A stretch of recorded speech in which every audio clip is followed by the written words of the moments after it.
Halo semua, jadi di sini kami akan membahas mengenai materi perekonomian Indonesia.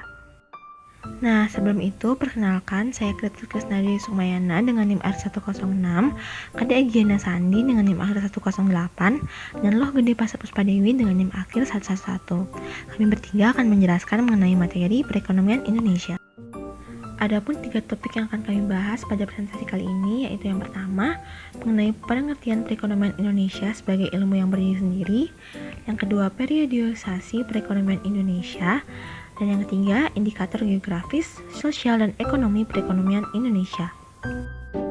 Ya, langsung saja ke materi yang pertama, yaitu perekonomian Indonesia sebagai ilmu yang berdiri sendiri. Perekonomian Indonesia berkaitan dengan keseluruhan proses politik, budaya, dan ekonomi yang diperlukan untuk mempengaruhi transformasi struktural dan kelembagaan yang cepat dari seluruh masyarakat demi menghasilkan rentetan kemajuan ekonomi yang benar-benar bermanfaat dan melalui proses yang efisien bagi sebagian besar penduduk. Saat ini, perekonomian Indonesia merupakan satu disiplin ilmu yang terpisah yang penuh dengan terobosan, penuh dengan berbagai penemuan data dan teori yang baru. Teori-teori dan statistik ini kadang-kadang mendukung, tetapi kadang-kadang tentang cara pandang rasional mengenai dunia. Namun, tujuan akhir dari mata kuliah perekonomian Indonesia yakni memungkinkan kita untuk lebih memahami perekonomian kita guna memudahkan upaya perbaikan standar hidup bagi lebih baik untuk ratusan juta penduduk Indonesia ini. Jadi singkatnya, perekonomian Indonesia adalah ekonomi pembangunan khusus untuk wilayah Indonesia yang mempunyai cakupan lebih luas dari ilmu ekonomi tradisional dan politik. Di samping cakupan itu, ilmu dalam perekonomian Indonesia juga harus diperhatikan cakupan wilayah dan cakupan waktunya. Materi selanjutnya adalah periodisasi perekonomian Indonesia. Yang pertama adalah pada masa Orde Lama, di mana kehidupan dan kebutuhan masyarakat masih belum terkendali karena adanya inflasi yang tinggi disebabkan oleh beredarnya lebih dari satu mata uang yang secara tidak terkendali. Pada bulan Oktober tahun 1946, pemerintah Indonesia mengeluarkan uang kertas yang baru, yaitu Uang Republik Indonesia atau ORI, sebagai pengganti mata uang Jepang. Banyaknya jumlah mata uang di Indonesia ini menyebabkan kenaikan harga yang tidak stabil. Pada masa Orde Lama, terjadi blokade ekonomi yang dilakukan oleh Belanda sejak November tahun 1945 yang bertujuan untuk menutup pintu perdagangan luar negeri Indonesia. Dalam mengatasi permasalahan ini, Indonesia mengupayakan beberapa program, diantaranya program pinjaman nasional yang dilakukan oleh Menteri Keuangan menembus blokade ekonomi dengan melakukan diplomasi beras ke negara India dan melakukan kontak dengan perusahaan swasta di Amerika sampai menembus blokade Belanda di wilayah Sumatera.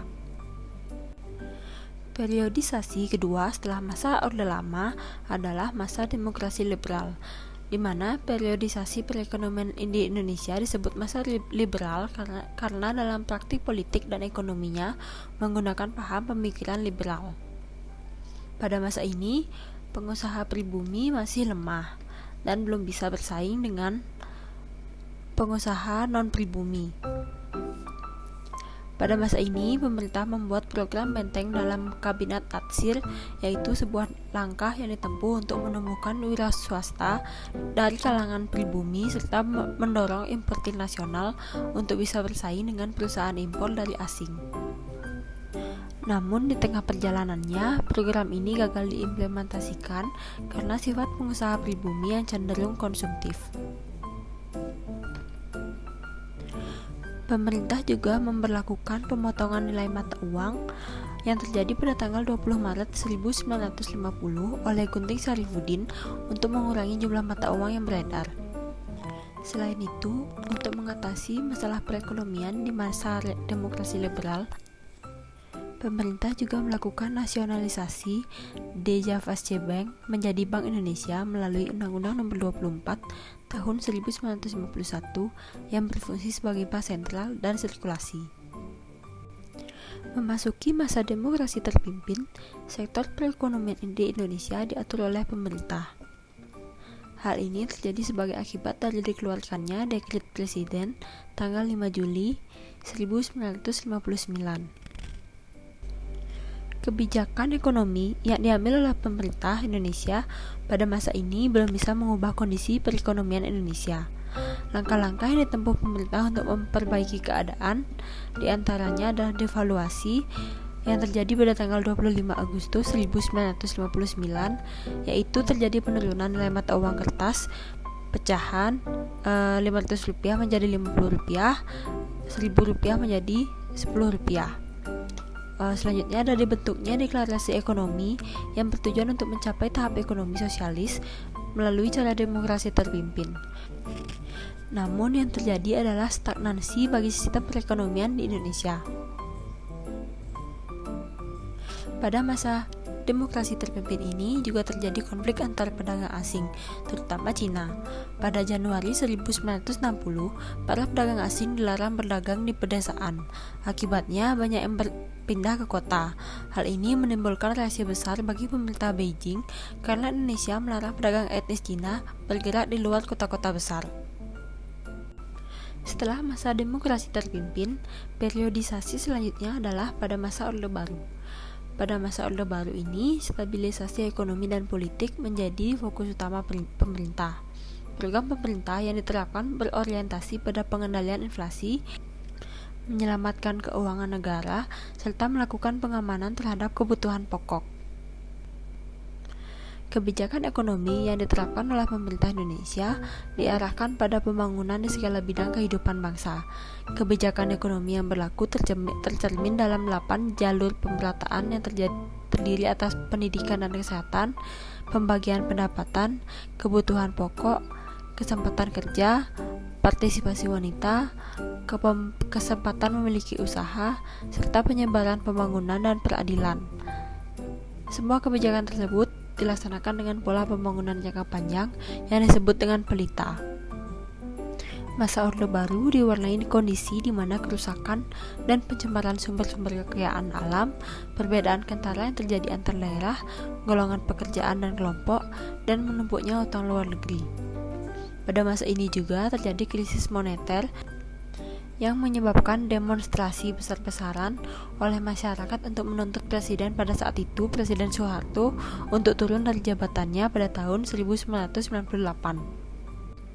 Periodisasi yang masih berlangsung saat ini adalah masa reformasi. Pada masa ini, keadaan ekonomi masyarakat yang dapat dikatakan cukup stabil karena laju inflasi yang stabil dan peningkatan domestik bruto. Pada masa reformasi ini digalakkan program ekonomi rakyat yang diterapkan untuk pengembangan dan pemberdayaan rakyat yang berkelanjutan. Pemerintah membentuk PT Permodalan Nasional Madani yang berfungsi sebagai pusat kegiatan ekonomi rakyat yang meliputi jasa pembiayaan dan manajemen, pemberian kredit, mendukung kegiatan koperasi, baik usaha kecil maupun menengah. Baik, jadi di sini saya akan melanjutkan materi mengenai indikator geografis, sosial, dan ekonomi perekonomian Indonesia. Dalam peraturan pemerintah nomor 51 tahun 2007, indikator geografis didefinisikan sebagai suatu tanda dari produk yang dikarenakan pengaruh lingkungan geografisnya, baik itu faktor alam, faktor manusia, atau kombinasi dari keduanya, memberikan ciri dan kualitas produk tersebut. Sederhananya, indikator geografis adalah nama geografis dari produk yang hanya bisa diproduksi pada suatu daerah geografis tertentu. Nah, adapun contoh dari indikator geografis dalam perekonomian Indonesia, yaitu salah satunya adalah kopi Arabica Gayo.